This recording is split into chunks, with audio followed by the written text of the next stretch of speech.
Alors, avant de commencer la correction de cette activité, je souhaite revenir sur un petit peu de vocabulaire. Ici, le vocabulaire concernant le sang, la lymphe, les plaquettes, etc. Donc, commençons par le sang. Le sang, c'est ce qui est véhiculé dans les vaisseaux sanguins, c'est ce que vous connaissez le mieux. On a vu qu'il existait un système circulatoire parallèle dans lequel circulait la lymphe. Donc la lymphe, elle est constituée de tous les éléments du sang, sauf les globules rouges. Il n'y a pas de globules rouges à l'intérieur. Donc quand on parle de lymphe, on en trouve dans le sang, évidemment, et on en trouve dans les vaisseaux lymphatiques. C'est tout, sauf les globules rouges. Ensuite, on peut entendre parler également du plasma. Alors le plasma, ça va être la lymphe, donc pas les globules rouges, mais il n'y a pas non plus les cellules du système immunitaire, c'est-à-dire ce qu'on appelle les globules blancs ou encore leucocytes. Ces cellules-là non plus ne sont pas présentes. On va donc avoir le liquide uniquement et les facteurs de coagulation. Lorsqu'on parle du sérum, il s'agit du plasma, donc ce liquide, sans les facteurs de coagulation à l'intérieur. Donc voilà les différents vocabulaires qu'on peut utiliser pour parler des liquides qui sont présents à l'intérieur du sang. Alors revenons maintenant à l'exercice en question. On vous parle de cellules lymphocytes B ou lymphocytes T qui vont avoir à leur surface des récepteurs spécialisés contre l'antigène. Donc on vous dit que ces lymphocytes possèdent à leur surface des récepteurs qui peuvent être différents. Il existe quelques milliers de lymphocytes possédant un type de récepteur. Il y aura quelques milliers de lymphocytes qui posséderont un deuxième type de récepteur. Et dans les faits, il existe des millions de lymphocytes différents avec des récepteurs à leur surface qui sont différents. Alors, comment est-ce possible d'avoir des cellules des lymphocytes, des cellules identiques, avec pour autant des récepteurs qui vont être de nature différente à la surface? Eh bien, on vous l'explique grâce à ce document qui nous parle de l'épissage. Vous avez déjà entendu parler de l'épissage. Il s'agit de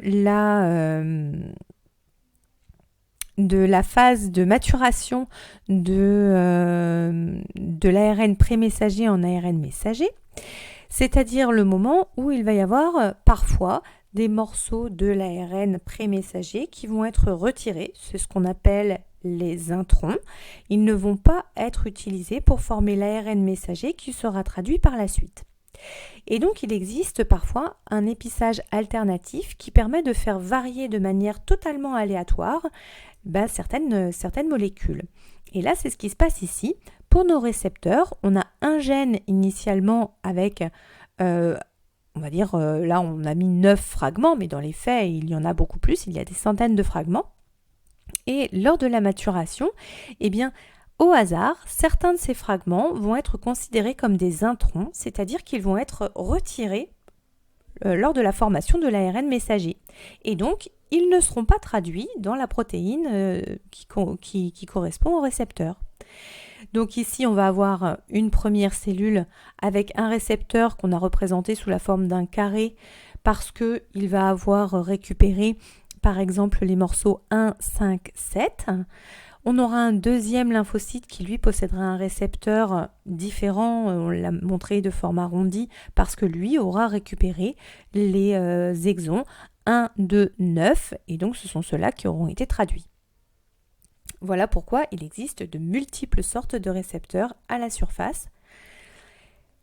Alors, si on veut aller un peu plus loin dans ce type de récepteur pour les lymphocytes B, on va étudier la forme de ces récepteurs membranaires. On appelle ces récepteurs des anticorps membranaires ici, ou encore immunoglobulines membranaires. Ces immunoglobulines des lymphocytes B sont en forme de Y. Elles possèdent 4 structures polypeptidiques. On parle de 2 chaînes légères, ce sont les chaînes bleues ici qui sont petites, donc plus légères, et puis de 2 chaînes lourdes, c'est les oranges ici qui sont plus grandes, donc plus lourdes. Ces 2 chaînes, ces 4 chaînes en l'occurrence, possèdent des parties dites constantes, c'est-à-dire qu'elles possèdent toujours la même séquence d'acides aminés. Par conséquent, elles n'ont pas subi un épissage alternatif. Et une structure ici, à cet endroit-là, variable. Et c'est cette partie-là qui va être à l'origine, qui va être variable parce qu'elle a subi l'épissage alternatif. Donc, elle va pouvoir avoir des structures avec des acides aminés qui vont être différents. Ainsi, comme c'est la zone où l'antigène va pouvoir venir se fixer, eh bien, en fonction de l'antigène, il va réagir avec la zone variable ou pas. Lorsque la zone variable est compatible avec l'antigène qui vient d'entrer dans notre organisme, il y aura réaction.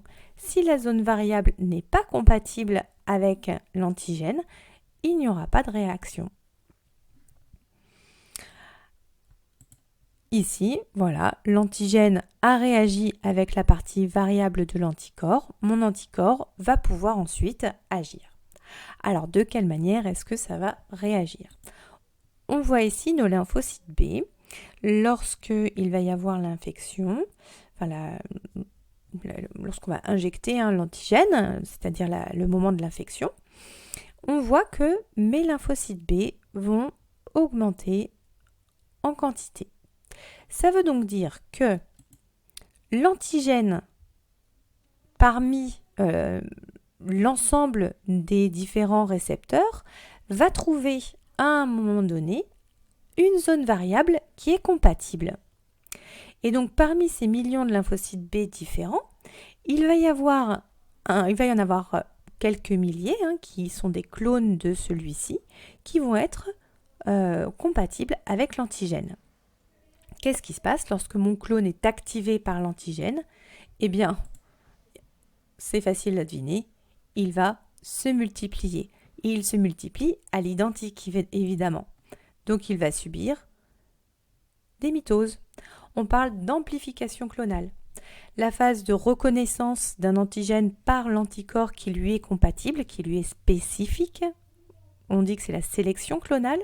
Lorsque le clone, c'est-à-dire celui qui possède l'ensemble des lymphocytes qui possèdent ce récepteur spécifique, vont être activés, ils vont subir des mitoses, c'est-à-dire l'amplification clonale. On va donc avoir beaucoup de lymphocytes possédant ce récepteur spécifique qui vont être alors présents. Ces millions de lymphocytes spécifiques, qu'est-ce qui va se passer pour eux ensuite ? Si on regarde bien, on voit que au bout d'un certain temps, on observe une nouvelle cellule qui arrive, c'est les plasmocytes. Les plasmocytes, au bout de 10 jours, lorsque la multiplication est enclenchée, on voit augmenter énormément ce type de cellules et c'est suite à l'apparition de ces plasmocytes qu'on voit augmenter grandement le nombre d'anticorps circulant dans le sang. Ça veut donc dire que mes cellules ici qui se sont multipliées vont subir pour certaines d'entre elles une différenciation en plasmocytes. Elles se transforment, elles vont perdre leurs récepteurs à la surface et par contre, elles vont libérer ces récepteurs dans le plasma. Il va donc y avoir un grand nombre d'anticorps non plus accrochés aux lymphocytes, mais un grand nombre d'anticorps libérés et qui vont pouvoir circuler partout dans l'organisme.